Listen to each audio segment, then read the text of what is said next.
Selamat malam semuanya. Kita ketemu lagi di Just You Up.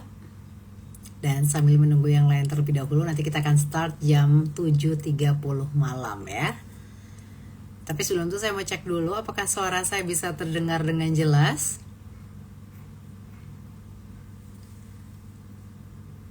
Semoga suaranya aman ya.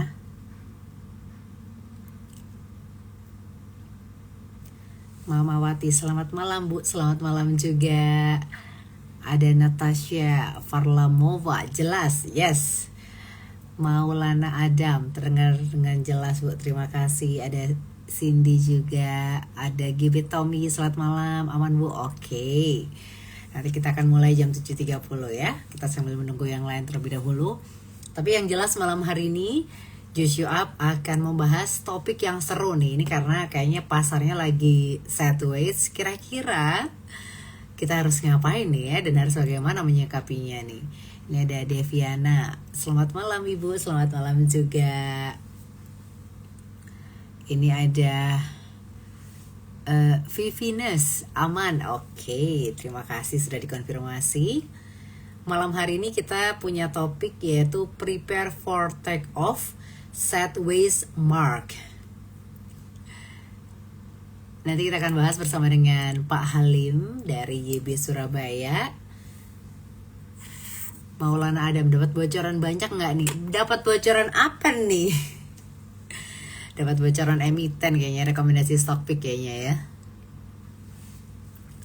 Selamat malam untuk yang baru bergabung. Selamat datang di Just You Up yang dipersembahkan oleh YB Sekuritas. Seperti biasanya hari Rabu malam jam 7.30 kita akan membahas topik-topik yang menarik. Pastinya nanti kalau teman-teman mau nanya terkait dengan topik kita, boleh langsung aja tulis pertanyaannya di kolom pertanyaan atau di kolom komentar. Terima kasih untuk yang sudah bergabung. Oke, kalau gitu saya coba invite Pak Halim untuk bisa bergabung ya.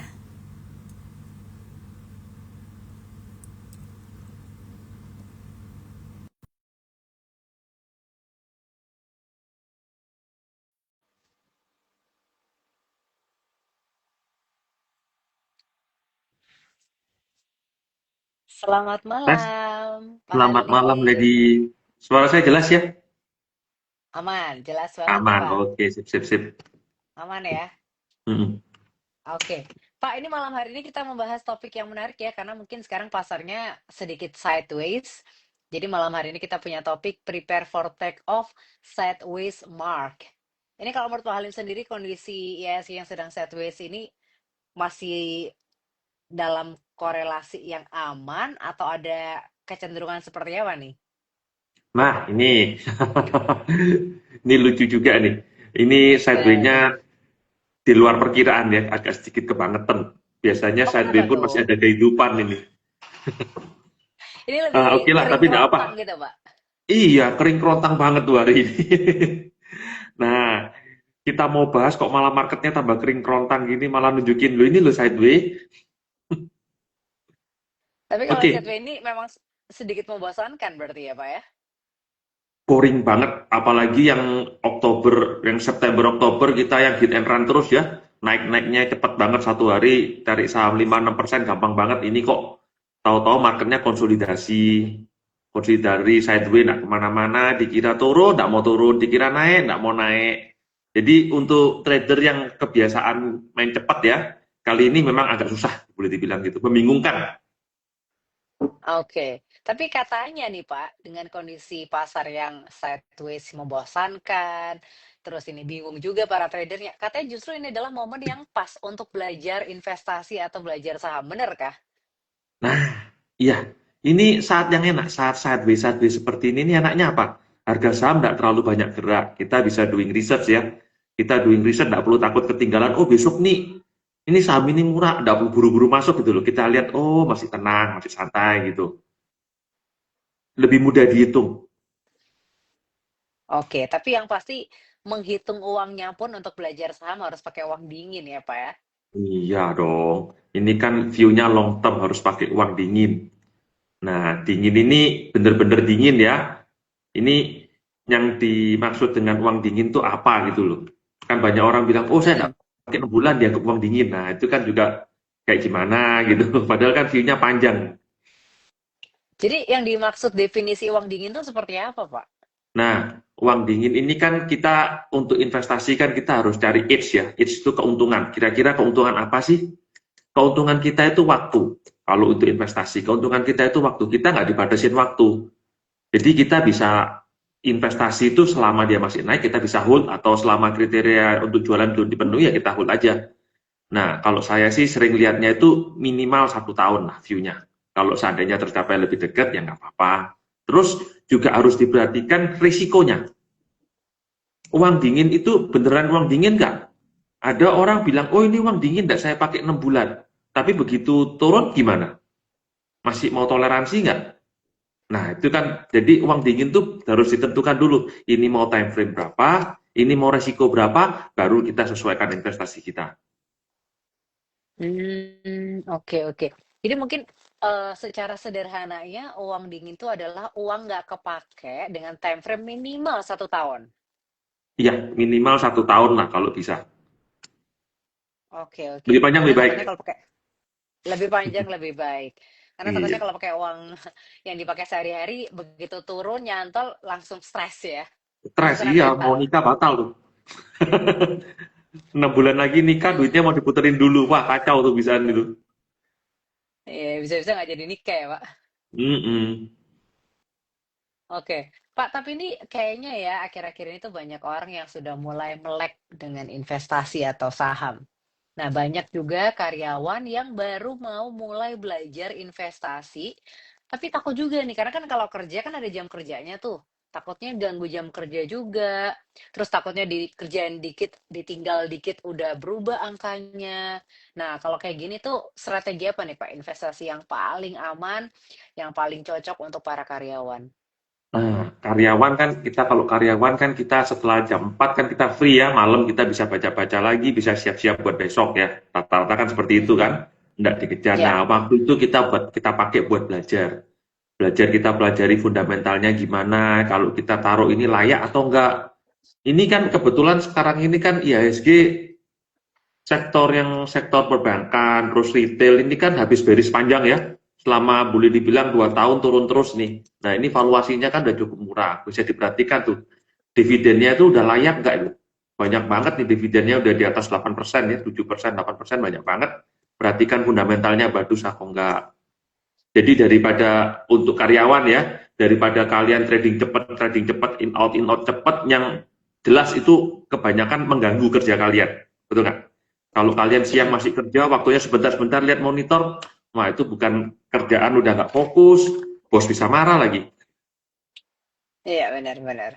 Alangkah baiknya kalau karyawan tuh view-nya long term dulu, belajar. Long term tuh jauh lebih mudah daripada short term.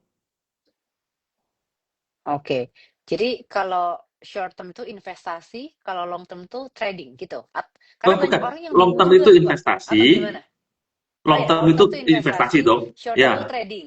trading, ya short term yang trading cepat gitu. Semakin panjang kita time frame-nya, itu fundamental semakin efek. Tapi semakin pendek, itu fundamental semakin tidak diperhatikan. Technical ya yang diperhatikan kalau pendek ya Mm-mm. Pak ya. Mm-mm. Oke, tapi soalnya banyak orang tuh yang bingung, investasi itu sama nggak sih sama kayak trading gitu. Nah, kalau saya bingung kayak gitu tuh apa nih Pak? Perbedaan mindset yang paling basic yang harus kita tahu antara investasi Mindset-nya dan trading. dua-duanya sama sih, gue bisa bilang ya. Itu masing-masing punya resiko. Punya resiko, ada yang harus dipelajari juga, masing-masing punya resiko. Contohnya gini, kita fundamental. Kita fundamental kan kita hitung rasio-rasionya gimana, pair-nya berapa, earning-nya berapa, dividennya berapa. Nah, setelah itu kita gabungkan kan dengan technical. Oh, ini sudah risikonya sampai berapa? Secara technical kan kelihatan moving average, MACD, Fibonacci. Nah, itu kan kita bisa lihat dalam jangka tertentu itu risikonya berapa, stop loss-nya di mana, kira-kira kalau turun bisa sampai berapa, kurang lebih aja. Kita sanggup terima toleransi berapa itu di technical. Nah, Oke. kalau kita jangka panjang, ya kita pakai teknikal yang jangka panjang juga. Tapi analisanya lebih ke arah fundamental gitu. Hmm.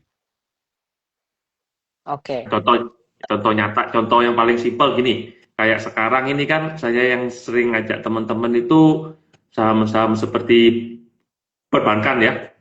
Perbankan itu kan dividennya lagi besar-besarnya kayak BRI itu dividennya sekarang harganya berapa ya? Di BRI itu sekarang harganya 4.000, dividennya sekitar 300 something. Itu hampir 7,7,5% ya, kan cukup murah gitu loh. Sedangkan kayaknya tahun depan di BRI sudah mulai mulai growth lagi kan. BRI kan sudah mulai growth lagi ya setelah write-off besar-besaran, kayaknya tahun depan dia mulai mulai bertumbuh lagi. Nah, kalau bertumbuh lagi kan kita invest di BBRI kan oke gitu loh. Minimal akan beat deposito. Nah, itu view-nya. Tapi tentunya kenaikan BRI nggak bisa dibandingkan dengan saham-saham kecil-kecil ya, yang sehari bisa naik 5-6% ya. Tapi turunnya juga terbatas juga gitu loh. Jadi waktu kita nggak habis buat lihat volatilitasnya. Nah, untuk kalian kan cocok. Jadi siang-siang kalian bisa urusin yang lain, nanti malam dilihat, oh hari ini performanya gimana, gitu aja. Oke. Tapi kalau boleh tahu nih ya Pak ya, sejarahnya Pak Halim belajar nyemplung gitu ya, belajar saham, itu mulainya juga dari investasi atau langsung trading? Oh, dari investasi, saya malah itu saham ke berapa itu? Rata-rata saya 4 sampai 5 bulan tuh. Saya beli, terus saya taruh aja gitu. Saya cek tiap hari sih. Tiap hari tetap saya cek naik turunnya. Tapi saya biarin aja. Tiap hari saya cek, oh masih sesuai gitu aja. Dan itu ngeceknya kebanyakan malam bukan siang. Jadi siang kan kita harus tetap kerja kan. Siang tetap kerja, Mhm. bantu-bantu orang tua, bantu-bantu saudara gitu. Walaupun statusnya pengangguran tapi tetap ada kerjaan. Nah, ya itu jadi waktunya nggak habis buat lihat market, waktunya dibuat kerjaan lain yang dibuat kerjaan lain. Nah, kapan saya analisa sahamnya waktu sore. Dan itu sederhana Mmm, banget selama masih uptrend ya sudah di hold aja gitu. oke oke. Eee, Sampai berapa lama Pak akhirnya terjun ke dunia trading? Nah, kenapa saya trading? Ya akhirnya namanya itu kan yang saya tahu juga investasi berdasarkan dividen yield kan. Nah, sampai mulai ketika laporan keuangan sudah bukan gitu, mulai ada sesuatu gitu loh. Waktu itu kan belum ada technical, belum populer. Waktu setelah itu ada technical kan. Oh, ini kalau ada technical, biasa orang habis kena rugi gede biasanya belajar salah saya di mana. Kemudian saya belajar, oh salah saya nggak ngerti technical. Saya mulai belajar, tapi Mmm, itu setelah sekian lama gitu loh. oke. Pak, Mm. ini kalau bicara tentang long term, investing gitu ya, apa keunggulan, yang paling kelihatan, yang paling nyata dibanding trading jangka pendek yang sering orang kejar, Pak? Jangka panjang itu enaknya waktu. Waktu kita Mmm, lebih bebas ya. Kita tidak harus mikir, ini besok kira-kira naik nggak gitu loh. Kita sudah nggak mikir gitu. Kita cuma lihat, oh ini masih oke, masih intact, ya sudah biarin aja gitu loh. Jadi kita nggak stres. Nggak terlalu stres mikirin, wah nanti malam gimana ya gitu. Kan banyak tuh orang yang habis beli, semoga nanti malam tetap Joni-Joni. Semoga nanti malam marketnya bagus. Semoga besok gap up. Semoga gini, semoga gini. Nah itu kan lama-lama kerjaan kita kan juga kerjaan utama kita bisa kacau semua kan kalau fokus kita di sana itu. Fokus kita di jangka pendek. Nah, iya alangkah iya iya. baiknya sambil jalan gitu loh. Kan ini kan asalnya kan sarana investasi. Saham ini kan sarana investasi. Ya sudah dipakai buat investasi dulu. Nah, kemudian kalau sudah mulai mahir ya mulai tahu, oh ternyata ini walaupun investasi ada riak-riaknya saya bisa manfaatkan. Nah, itu kita mulai berkembang lagi. Tapi secara global itu kalau kita langsung ke masuk trading jangka pendek itu susahnya minta ampun. Pertama, kita fight-nya itu dengan orang fund manager yang juga ngincer keuntungan jangka pendek. Jadi bukan cuma kita yang mau jangka pendek, fund manager gede juga mau. Kan enak, gak usah tanpa modal untung gitu loh. Dan itu butuh skill banyak banget. Skillnya butuh skill yang tinggi, terus knowledge-nya juga bagus harusan, terus mentalnya terutama yang paling penting. Nah, Ya, daripada kita seperti itu, kita kayak seolah-olah kita ini masih amatir, harus disuruh fight sama profesional. Kenapa kita nggak belajar dulu dari level yang rendah-rendah dulu, kayak fundamental, yang simple-simple, teknikal jangka panjang gitu. oke. Nah ini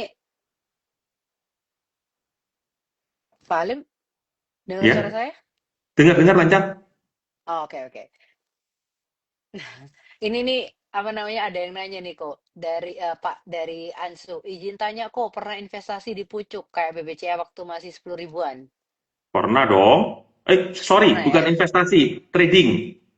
Oh trading ya. Trading, nah kalau invest boleh dibilang nggak pernah, trading yang sering. Jadi emang ada yang saya buat trading kayak Bumi dulu waktu itu 8.600 pernah beli. Sering malahan kalau trading sering, tapi kalau investasi boleh dibilang nggak pernah. Kalau investasi itu kapan masuk yang enak ya saat-saat konsolidasi gini kita kan mulai terukur kan.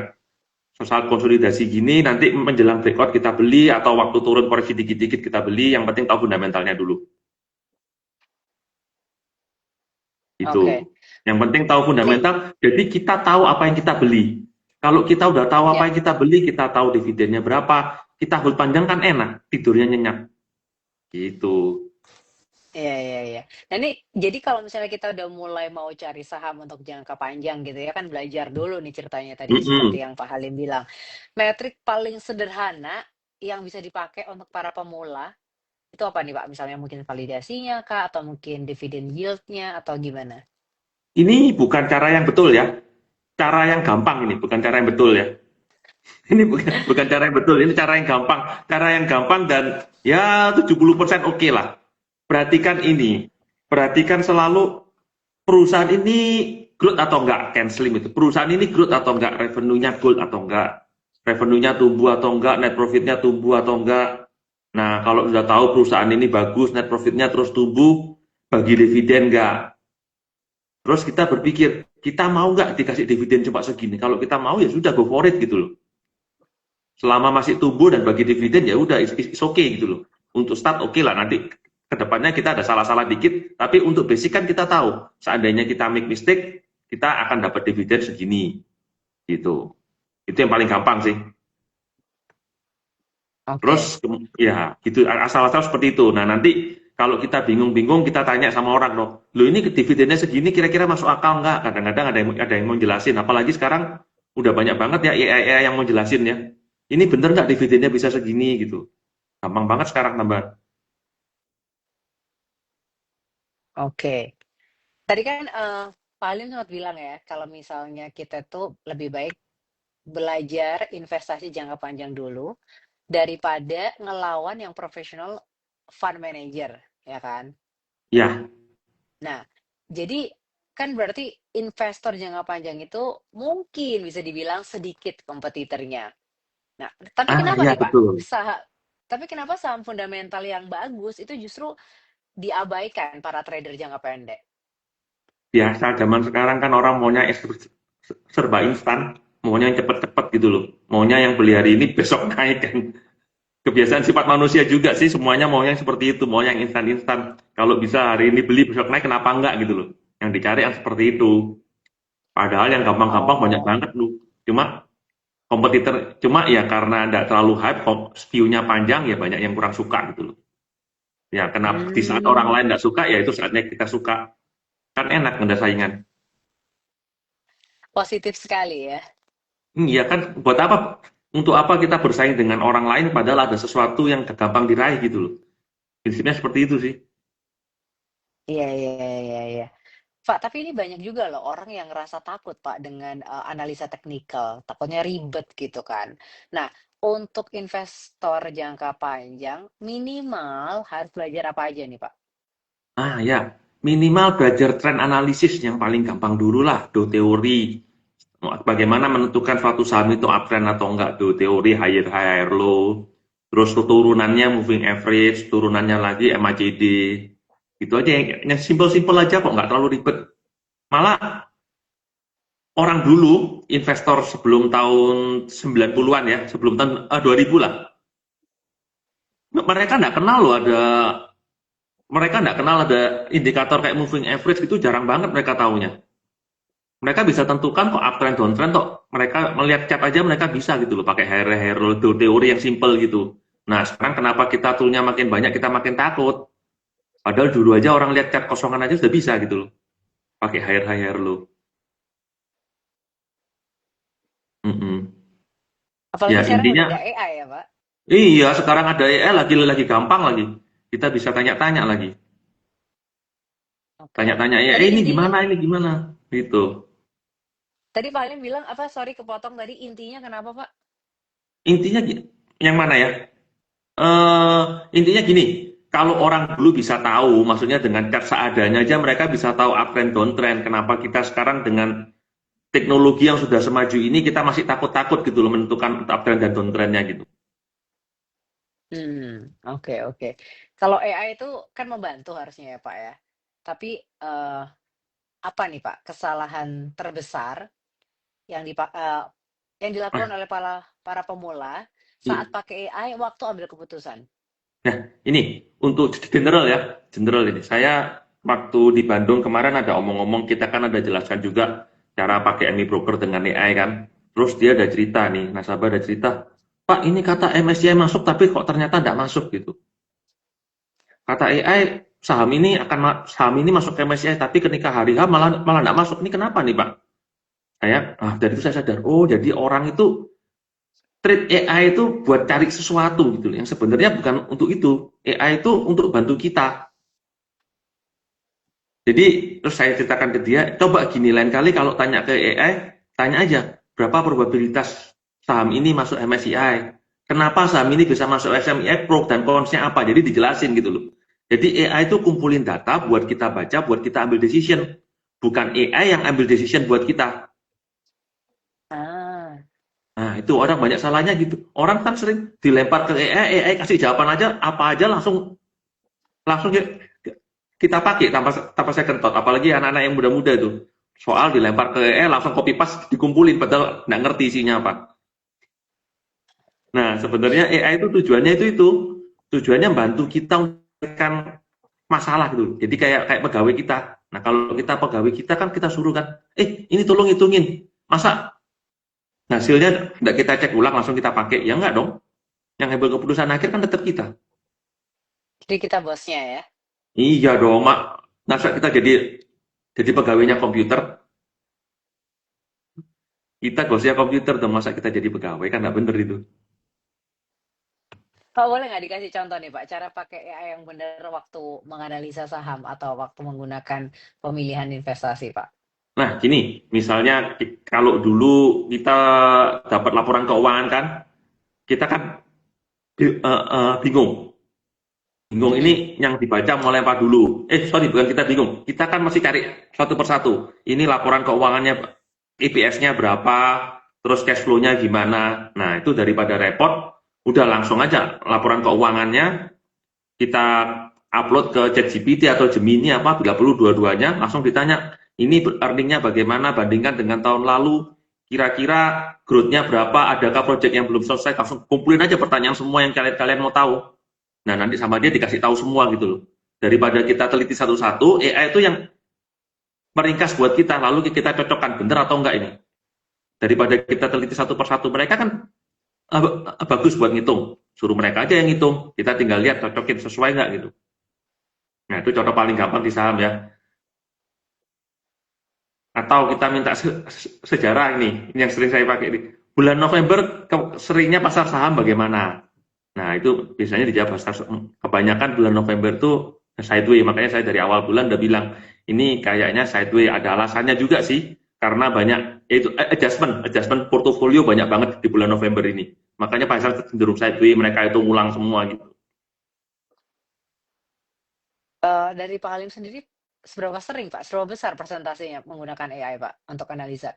Akhir-akhir ini semakin sering ya. Pokok ada laporan keuangan saya kasih, saya ada tugas-tugas yang biasanya saya kerjakan hari-hari, saya lempar ke AI. Suruh dia aja yang kerja daripada kita. Jadi save time, apalagi sekarang nih job lagi banyak nih. Oh iya iya Sebentar-sebentar iya, iya. dikejar-kejar nih. Oke oke. Nah Pak, Save ini time banget untuk kok. yang Kalau kita bisa pakai save save time time ya? banget itu. Iya, jadi waktunya bisa dipakai buat yang lain. Oke oke. Tapi untuk teman-teman yang baru mau mulai investasi nih Pak ya, langkah pertama apa nih yang paling realistis, yang paling gampang harus ngapain? Nah, ini kalau buat start yang paling gampang, pastikan keuangan kalian. Pastikan income lebih besar daripada pengeluaran. Itu dulu yang paling penting. Itu satu. Lalu yang kedua, pastikan hutang-hutang di luar beres dulu. Kenapa hutang di luar harus beres? Ini kan kalian uang dingin. Hutang di luar itu rata-rata bunganya berapa sekarang? KPR 9% ya setahun ya. KPR ada 9, ada 12-an, terus kartu kredit itu sekitar 17 ya, kalau nggak salah ya. Nah, itu return di pasar modal itu kalau kita baru mulai itu biasanya sekitar 10%, 5-10% per tahun kadang-kadang flat. Daripada kalian paksakan untuk investasi di sana dengan berhutang, itu udah beban mental duluan gitu loh. Kalian udah di target returnnya harus segini. Sering banget saya temuin orang baru mulai invest sudah ditarget, saya harus dapat berapa persen dalam setahun. Kenapa saya tanya, loh kenapa? Karena saya ada hutangnya harus dibayar, ini duit pakai utang. Saya selalu bilang, beresin dulu utangnya. Kamu belajar pakai uang kecil dulu aja, yang penting utangmu beres dulu. Supaya nggak terbeban gitu. Kita investasi nggak terbeban. Oke, Kalau oke. investasi udah belum dikejar-kejar gitu, nggak tenang, hasilnya juga jelek kok. Hasilnya kita bingung-bingung, waduh ini kalau besok turun lagi gimana ya, padahal ada butuh keuangan seperti ini. Nah, itu sebaiknya dihindari. Kita kan jual bukan karena kita butuh duit ya. Kita jual karena memang waktunya jualan, bukan karena kita butuh duit. Ya, ya, ya. Jadi harus pakai uang dingin tadi itu ya. Mm-mm. Pak, ini Nah, ada pertanyaan nih, Pak, terkait dengan fundamental dari Bapak Sarjani nih. Tentang fundamental BRIS, apa dampak spin-off bagi saham BRIF? Positif atau negatif nih, Pak? belum tahu. Jawaban yang paling sederhana, belum tahu. Itu pola spin-off bagaimana kita kan nggak tahu. Itu banyak banget itu. Oke. Pola spin bagaimana kita juga nggak tahu. Habis di spin-off mau diapain, terus ketika di spin-off kita dikasihnya apa? Kita dikasih sahamnya BRIS, misal ini kan gitu, Mandiri punya 50% BRIS ya, terus BRIS-nya mau di spin-off. Kita sebagai pemegang saham Bank Mandiri dapat apa ini? Dapat sahamnya BRIS, dapat cash, atau dapat apa gitu loh. Nah, itu kan harus dihitung dulu. Jadi bagus atau enggak, itu tergantung dari bagaimana penyelesaiannya. Bagaimana prosedurnya itu. Prosedur spin-off-nya bagaimana. Oke. Mm-mm. Kemudian ini pertanyaan selanjutnya dari FF Nes. Kalau mau trading jangka pendek, kondisi marketnya volatile, strateginya gimana nih, Pak? Saya jujur kurang suka market yang volatile. Kenapa market yang volatile saya kurang suka? Market yang volatile itu rusak mental biasanya. Kita dipaksa ambil posisi ketika kita nggak nyaman. Kalau kita nggak nyaman tuh nggak enak. Tapi kan nggak semua market kita bisa ambil kan. Kalau seandainya market yang volatile gimana? Saya tungguin biasanya. Saya tungguin mereka sampai di mana risk reward-nya cocok berdasarkan technical. Kalau risk reward nggak cocok, mending di skip dulu. Itu. Jadi tetap pakai pure technical sudah. Kalau udah jangka pendek, udah di bawah 1 minggu rata-rata saya pakainya technical. Oke. Kemudian selanjutnya nih Pak, kalau tadi ada yang nanyain spin-off-nya BBNI ya. BRI ini ada dari Risk, iya. Pramudia Bima. BRI, sorry. Ini sekarang beda lagi nih. Ini dari Pramudia Bima. Nanyain spin-off BBTN Syariah. Itu Apakah sama, ini belum menjadi tahu tuh sentimen gimana itu. positif? Saya belum baca, jadi saya nggak berani jawab dulu ya. Saya nggak tahu tuh gimana prosedurnya. Yang penting prosedurnya itu. Prosedurnya gimana baru dihitung ulang. Saya nggak ngikutin, kebetulan BBTN saya nggak ngikutin. Saya nggak tahu prosedurnya bagaimana. Oke. Tuh. Nah, Kemudian nih, kenapa Pak? ini sedikit judul nih. Kenapa saya market sideways prepare for take off nih. November ini biasanya ya, nggak selalu ya. Desember itu kan selalu up. Sorry. Desember itu dari 10 kali 9 kali naik. Nah, itu bisa Nah, makanya kenapa saya minta judul prepare for take off, biasanya akan setelah sideways sekian lama, lalu MSCI rebalancing, terus fund-fund selesai rebalancing, mereka kan sudah selesai kan? Mereka selesai rebalancing semua, next-nya apa? Mempercantik portofolio window dressing. Nah, di saat seperti ini daripada kita paksain trading di market yang sepi seperti sekarang, apa salahnya kita mulai cari stok saham-saham yang fundamentalnya bagus, yang kemungkinan sama mereka akan dibedakin nanti Desember itu, gitu. Ah, Nah, itu yang dicari. oke. Itu triknya ya. Triknya ya saat-saat seperti gini ya trading oke lah kalau kalian pekerjaannya full time trading ya mau nggak mau ya trading kecil-kecilan cari posisi gitu. Tapi kalau nggak terlalu ya coba dicek tuh laporan keuangannya masing-masing daripada cuma cari info ya cek aja laporan keuangannya kalau emang dividennya oke ya kenapa tidak gitu loh dividennya oke masa sih dan fund manager kalau punya banyak nggak dibedakin portofolionya gitu aja. Oke. Ini ada yang nanya tentang window dressing juga nih, Pak. Dari Renald Wibowo. Selamat malam, Ko. Malam. Ini bagaimana pandangan untuk saham-saham cool ke depannya seperti PTBA atau ADI? Apakah akan ada efek window dressing?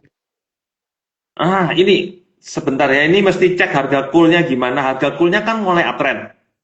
Hmm, Produksi cool di dunia mulai turun, coolnya mulai uptrend, tapi kayaknya nggak bisa jauh ya. Jadi sementara yang diperhatikan tuh PI-nya. PI-nya saham cool nanti kira-kira dapat dividen berapa. Orang menganggap cool tuh saham-saham yang sudah mature. Kalau PI-nya masih rendah, dividen yieldnya masih tinggi, dan kemungkinan tahun besar kalau harga coolnya stabil dia masih bisa membagikan dividen yang sama ya kenapa tidak gitu. Jadi perhatikan dividennya di berapa.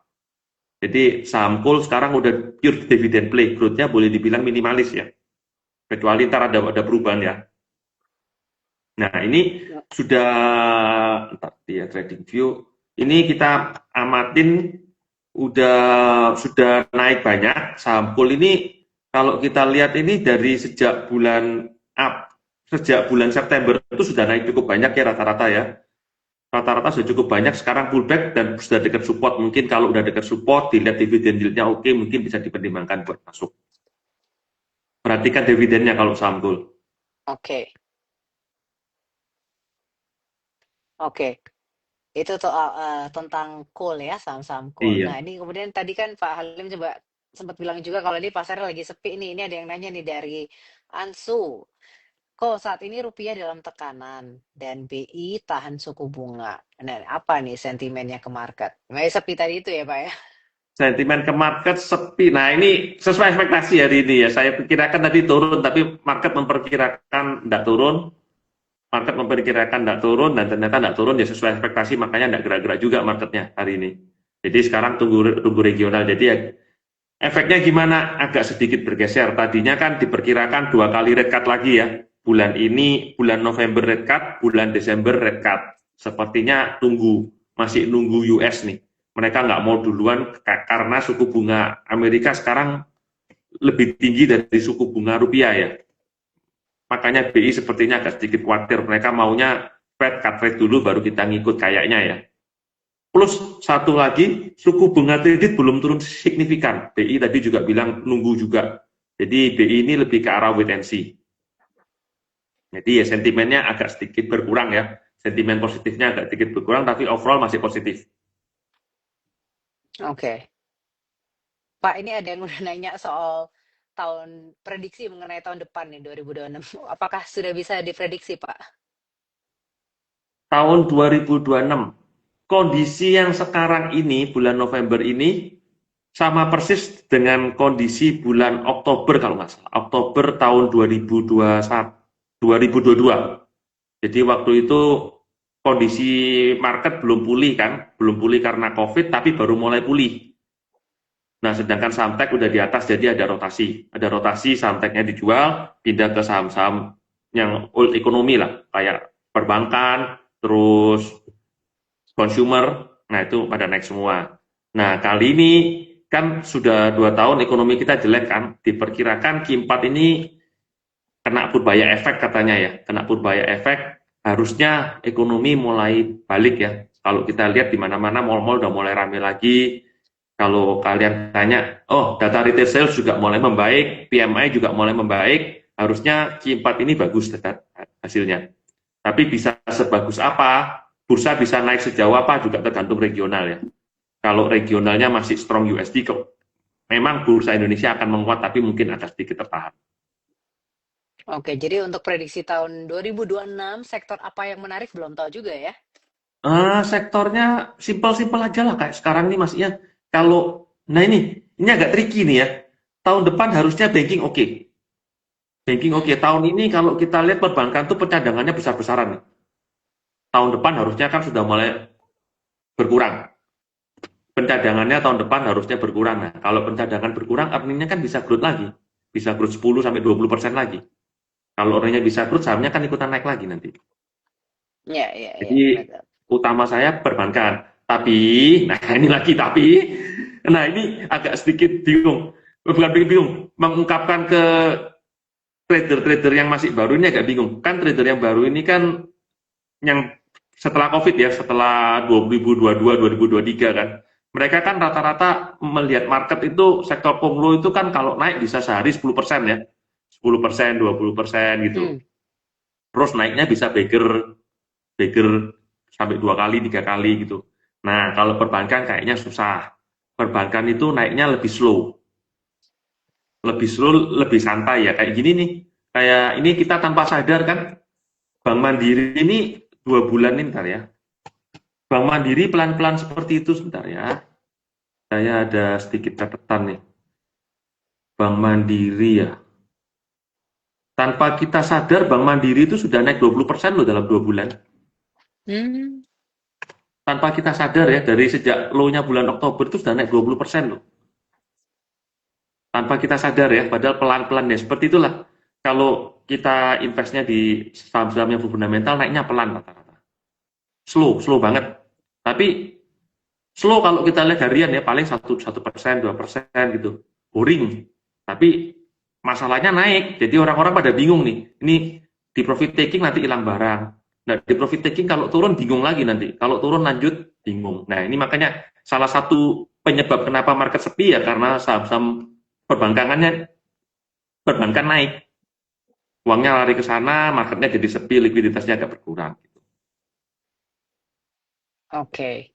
Wah, ini pertanyaannya makin internasional nih. Kalau tadi kan tentang market di Indonesia ya, Pak. Ini ada yang mau nanya tentang market Indonesia dengan isu global nih. Ini dari Wah, Renald susah nih. Wibowo. Kayak esai ya, Pak ya? Kayak Iya, ujian ya? dites nih. Ini ditanya, izin bertanya lagi kok, bagaimana pandangan untuk market Indo ke depannya dengan adanya isu global seperti AI bubble atau situasi geopolitik global yang panas antara China, US, dan juga Taiwan. Wah, Kalau pandangan saya, AI kemungkinan slowing down. AI valuasinya kan saham-saham AI kan udah tinggi-tinggi ya. Kemungkinan akan slowing down tahun depan. Jadi uang akan mencari yang lebih murah-murah dulu, yang masih di bawah-bawah, mungkin akan naik sambil nunggu realisasi AI-nya benar-benar bisa realisasi nggak? Janji-janjinya sesuai nggak? Saham-saham AI mungkin yang sudah jalan seperti Microsoft, Google, koreksinya mungkin nggak terlalu dalam ya. Tapi kalau yang tinggi masih project-project kayak kemarin itu Meta kalau nggak salah ya. Meta itu kemarin sampai turun dari off-high-nya 12-15% ya. Kenapa? Karena projectnya belum deliver. Cost-nya udah keluar, projectnya belum deliver, makanya diajar dulu. Nah, yaitu seperti itu akan banyak muncul kayaknya. Mulai melihat kenyataan sesuai bisa deliver nggak dengan janji-janjinya. Gitu.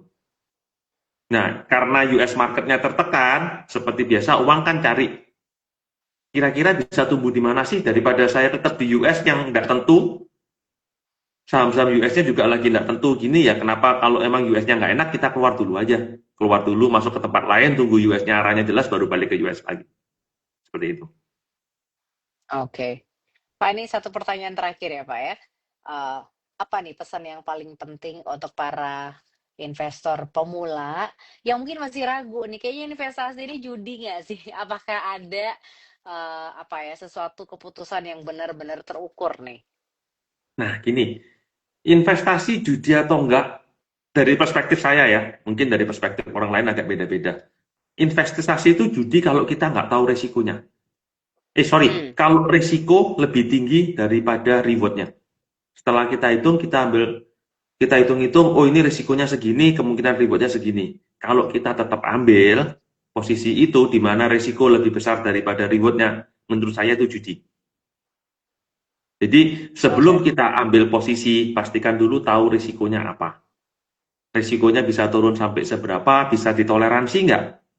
Kalau turun segitu kita bisa toleransi nggak? Kalau bisa ya sudah, go ahead gitu loh. Yang susah di sananya, ngatur ngatur risikonya. Semua tentang risk management pada akhirnya kok. Kita sanggup nggak toleransi segini, supaya kita bisa toleransi segini, kita mesti ngapain, uangnya diatur bagaimana, gitu. Oke.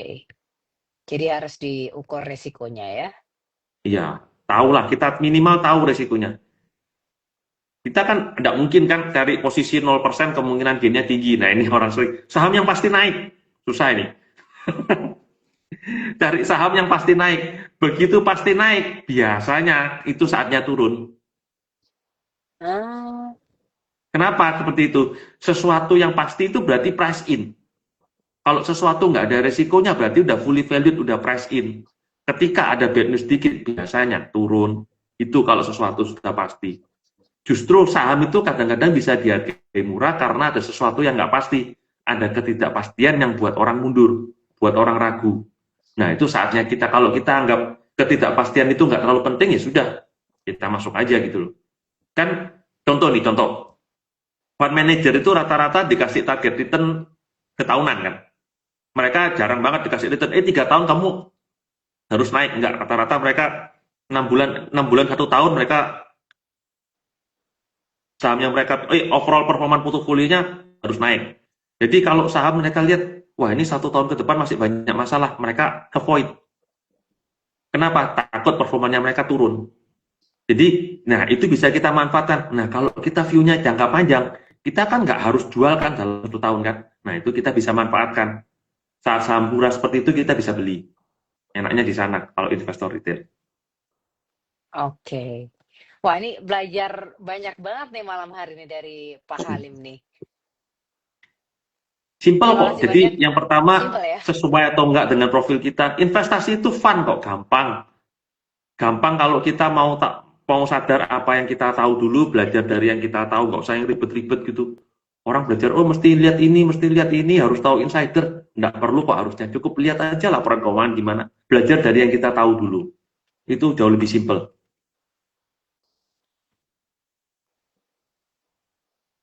Oke. Terima kasih banyak loh Pak untuk Yuk, insight-nya malam sama-sama. hari ini, Mm-mm. untuk pembicaraan yang sangat berfaedah malam hari ini. Terima Nah, kasih banyak juga untuk teman-teman yang sudah bergabung, ikut meramaikan melalui pertanyaan-pertanyaan yang ada. Terima kasih banyak yang sudah ikutan nonton juga. Ini di-record nih IG Live-nya, jadi kalau misalnya mungkin tadi sempat gabungnya di tengah-tengah, bisa rerun lagi acaranya ya. sama Terima kasih tips ya. banyak ya Pak Halim ya. Boleh Tips lagi dong, nih, tipsnya apa nih? perhatian Boleh, nih, boleh. kalau yang suka technical, perhatikan LQ45. Itu dari awal November itu boleh dibilang sudah sideways dari 840 sampai 855.